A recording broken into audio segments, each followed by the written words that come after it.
हम आज तुम्हें विश्वकर्मा जी की कथा सुनाते हैं, पावन कथा सुनाते हैं। शिल्प कला के पूर्वज ये तो माने जाते हैं, हम कथा सुनाते हैं।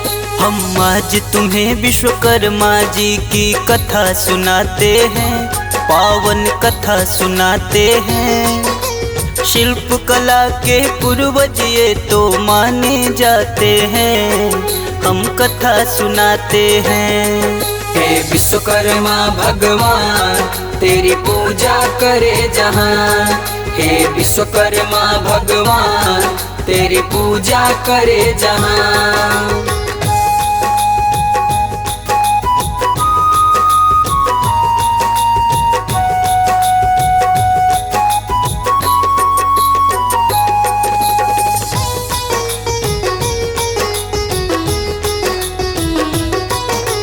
आदि काल में जब हुई भक्तों इस सृष्टि की रचना, विष्णु जी का चक्र सुदर्शन आपने दिया बनाए। ब्रह्मा जी के वेद पुराण भी आपने ही तो बनाए। थमा दिया त्रिशूल हाथ में जब भोले जी आए। इंद्र देव का वज्र बनाया आपकी है कलाकारी।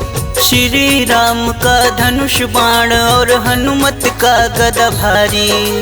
फरस बना दिया काली का और तलवार बनाई। जिन शस्त्रों से दुष्टों का संहार वो कर पाई।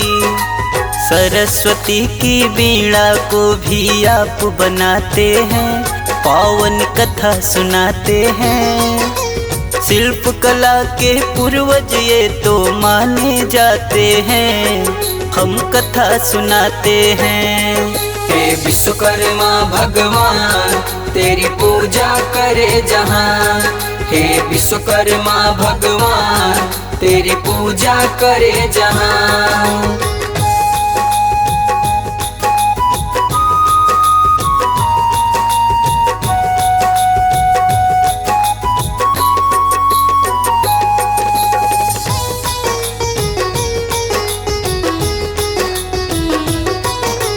इंद्र देव का सिंहासन भी आपकी है रचना।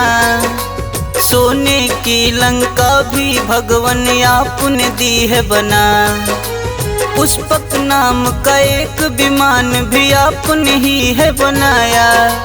मन की गति से तेज चले जो संभव कर दिखलाया।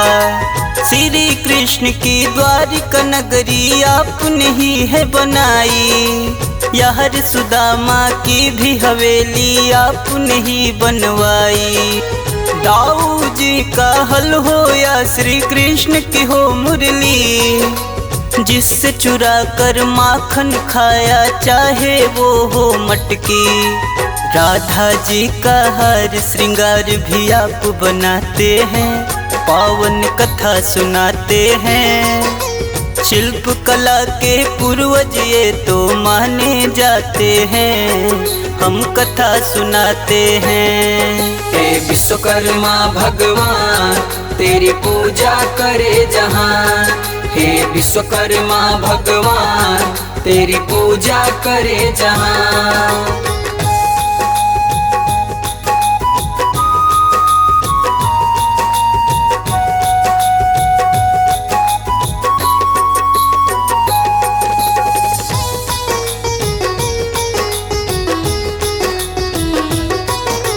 श्री राम ने जिसमें बैठ कर की थी सरयू पार, वो नाव आपने ही बनाई आपने ही पतवा।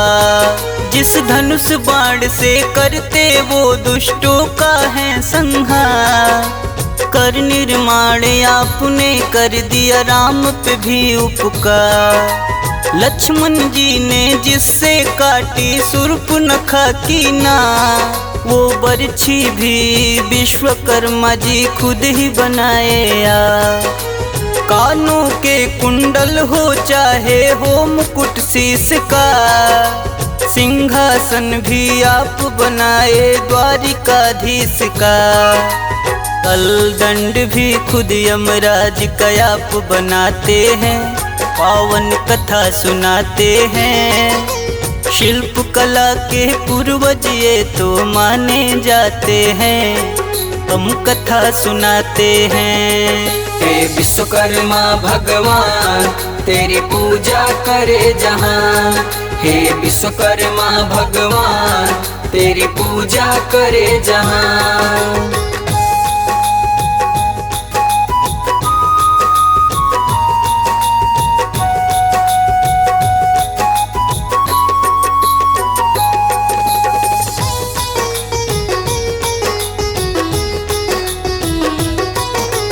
इंद्रपुरी का विश्वकर्मा जी किए आप निर्माण, यमपुरी को आप बनाए मिलता है प्रमाण। श्री राम की अयोध्या नगरी चाहे जनक की मिथिला, जितना हो निर्माण कार्य वो आप से ही है निकला। बिना आपके जीवन संभव कभी न हो पाता, इसीलिए कहते हैं आपको सृष्टि के निर्माता। जीवन के लिए अन्न जल वस्त्र और चाहिए छाया, आपकी कृपा से भगवान यह संभव हो पाया। अभियंता और कारीगर अब वो कहलाते हैं, पावन कथा सुनाते हैं। शिल्प कला के पूर्वज ये तो माने जाते हैं, हम कथा सुनाते हैं। हे विश्वकर्मा भगवान तेरी पूजा करे जहां, हे विश्वकर्मा भगवान तेरी पूजा करे जहां।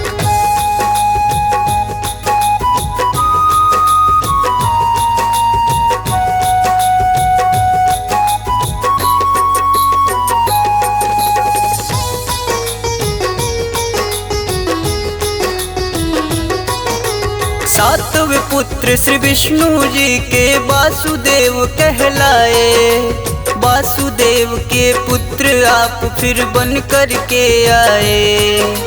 शिल्प कला के माहिर बड़े ही वास्तुदेव हुए, अपने पिता के सारे गुण फिर आपने भी है लिए।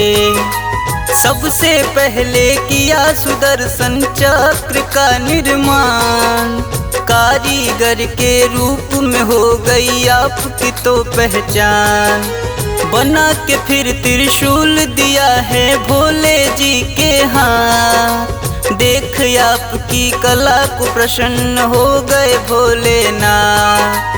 एक डमरू फिर भोले जी के लिए आप बनाते हैं, पावन कथा सुनाते हैं। शिल्प कला के पूर्वज ये तो माने जाते हैं, हम कथा सुनाते हैं। हे विश्वकर्मा भगवान तेरी पूजा करे जहां, हे विश्वकर्मा भगवान तेरी पूजा करे जहां।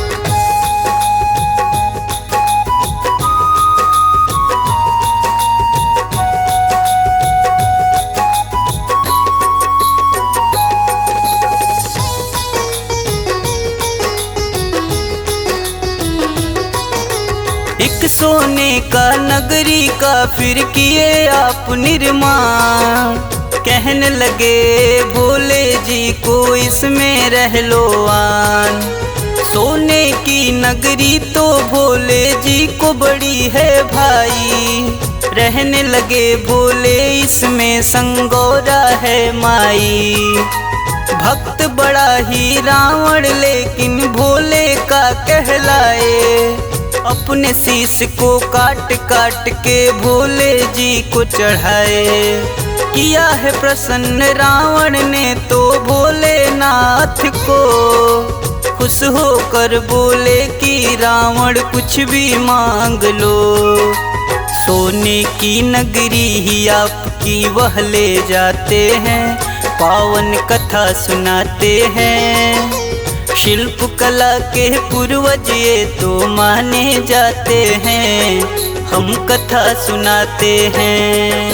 हे विश्वकर्मा भगवान तेरी पूजा करे जहाँ। हे विश्वकर्मा भगवान तेरी पूजा करे जहाँ।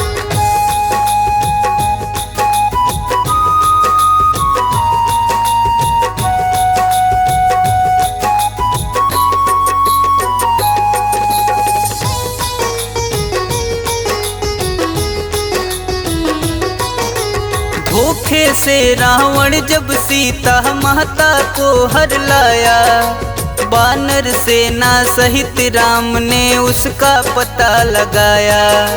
100 योजन का सागर लांघ के आए थे हनुमान, माँ सीता की धीर बंधाई किया वो उन्हें प्रणाम।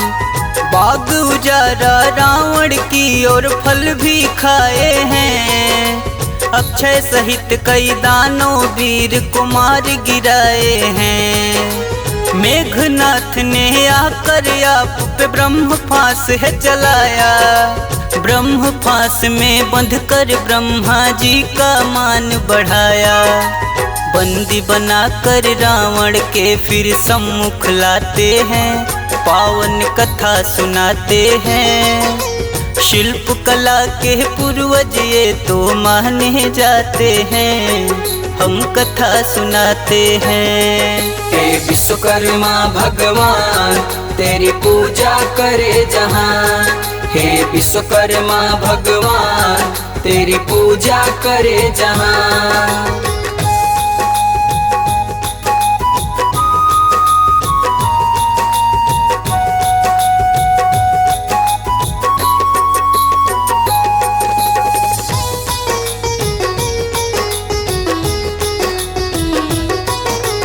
बोला रावण क्रोध में भर बानर को मजा चखाओ, पूंछ ही प्यारी होती इसकी पूंछ में आग लगाओ। आग लगाकर छोड़ दिया साधारण बानर जान, सोने की लंका को लेकिन आए जला हनुमान।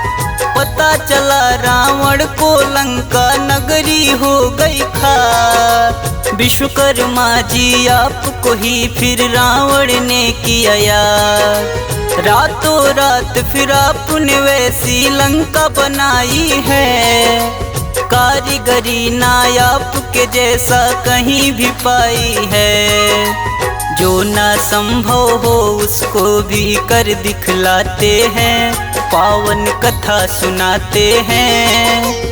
शिल्प कला के पूर्वज ये तो माने जाते हैं, हम कथा सुनाते हैं। हे विश्वकर्मा भगवान तेरी पूजा करे जहाँ।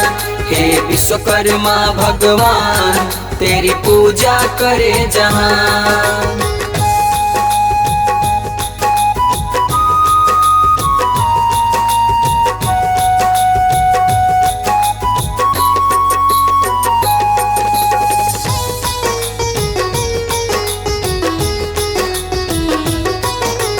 आपकी महिमा का वर्णन करते हैं वेद पुराण।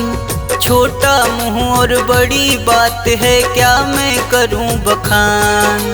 प्रीति शर्मा का जो भी सपना है हुआ साकार, विश्वकर्मा भगवान जिए हैं आपका ही उपकार। सृष्टि रचयिता कुछ भी संभव नहीं आपके बिन, साज बनाया ना होता तो क्या गाता नवीन। कागज कलम दवात सभी तो आपने ही है बनाई, अनूप श्रीवास्तव तभी है कर पाया ऐसी कविताई।